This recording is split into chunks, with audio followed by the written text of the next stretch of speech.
Have you heard of the UK's unlucky ship? Let's find out now. While this carrier looks mighty and robust on the outside, on the inside, things aren't so good, which is why she's got the nickname the Unlucky Ship. HMS Prince of Wales and the sister ship of HMS Queen Elizabeth is the Royal Navy's second aircraft carrier.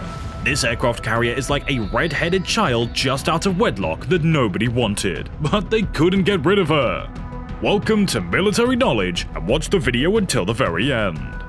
HMS Prince of Wales also has a complicated relationship with its parent, the Government of the United Kingdom.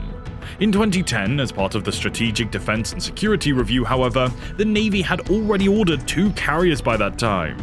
The government wanted to drop the second carrier. Still, due to the contractual obligations within the shipyards, it would have been more costly to cancel the second carrier and incur financial penalties than finish building it. So the construction of the HMS Prince of Wales continued.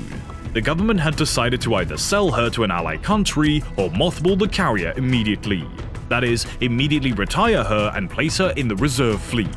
That sounds like a giant waste of money, right? However, as we dig deeper, we came to a different conclusion. Calling the HMS Prince of Wales a waste of money would be premature, but the reason is not what you think.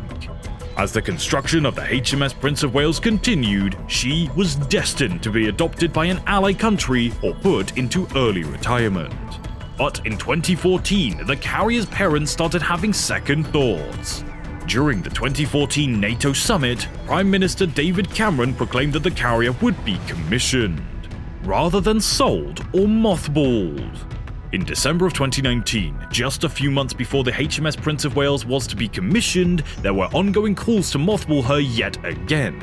In fact, such calls continue to this day. 1 year later, in 2015, the carrier's fate was sealed. HMS Prince of Wales was to join the Royal Navy's family due to the 2015 Strategic Defence and Security Review. As recently as February 2023, politicians want to decommission her for the simple reason of saving the dash. Now, here's the part where the story turns a little dark. In October 2020, there was an even more serious flooding aboard the ship.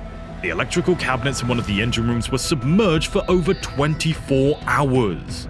It was incredibly embarrassing for the Royal Navy because, at the time, the ship was preparing to sail to the US for the F-35B integration trials. When HMS Prince of Wales hits national headlines, most of the time, it's for the wrong reasons. For example, in May 2020, there was a flooding aboard the ship with gushing water to almost sea level due to a burst pipe. While the incident was described as minor, the aircraft carrier had to be returned to Portsmouth and cut its 5-week sea trial short as a precautionary measure. The ship departed Portsmouth and was about to cross the Atlantic to visit the US, Canada, and the Caribbean. This involves flight trials of the F-35B. According to the engineers, the carrier broke down due to elementary misalignment mistakes. This put the ship out of service for at least until the spring of 2023. Interestingly, during the 2019 sea trials, issues with the propeller shaft were discovered. Similar issues were also found on the HMS Prince of Wales port side, so the other shaft had to be fixed too. The Conservative MP, Mark Francois, said that the UK cannot have a carrier with a limp. After 4 years since commissioning, HMS Prince of Wales had spent more time in the carrier. A quick look at other global navies with less than a handful of aircraft carriers paints a similar picture. Russia spent billions of dollars on its only aircraft carrier, Admiral Kuznetsov, which was plagued with issues and has been in repair for several years. The shafts of the HMS Queen Elizabeth sister ship was also inspected, just in case, but no issues were found. This second major incident gave HMS Prince of Wales the reputation of being a trouble-plagued ship.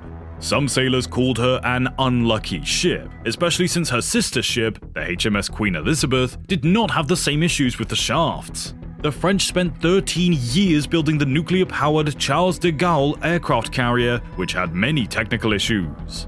Not only did its propeller fall off during sea trials, but its flight deck also had to be lengthened to operate the E-2C Hawkeye before the carrier's commissioning safely.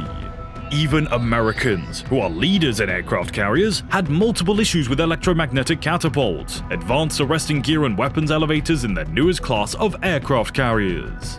That's just how it is, there's no way around it. The Chinese and Indians did not have a smooth experience dealing with the ex-Soviet carriers Vayag and Baku.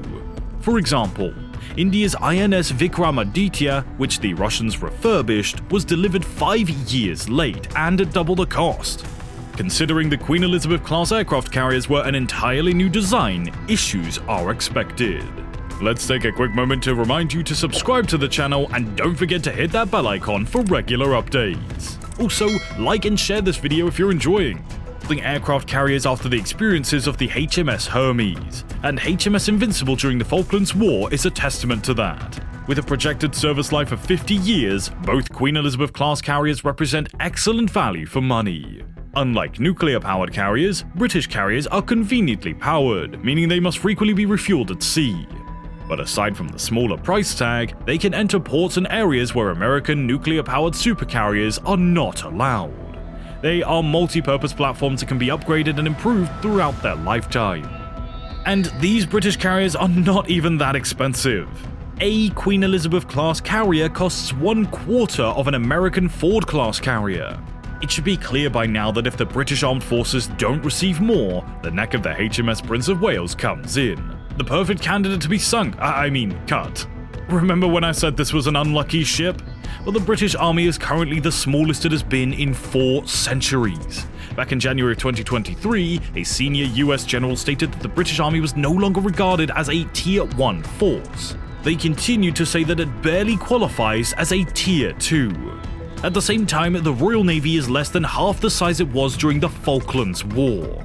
Things could be looking better for the UK Armed Forces. The British military needs cash and the government just isn't giving it. According to the British Ministry of Defence, last year's budget was £45.9 billion. Considering a 10% inflation means that the military spending must increase by £4.6 billion to £50.5 billion to account for the rising costs. A senior Conservative MP has claimed that Britain's armed forces would last just 5 days in a war, taking into account all of the military equipment sent to Ukraine, which now needs to be replaced, and the rate of inflation in the United Kingdom. This means that the actual military spending is in decline. The UK military requests between £8 and £11 billion over the next 2 years to keep up with inflation.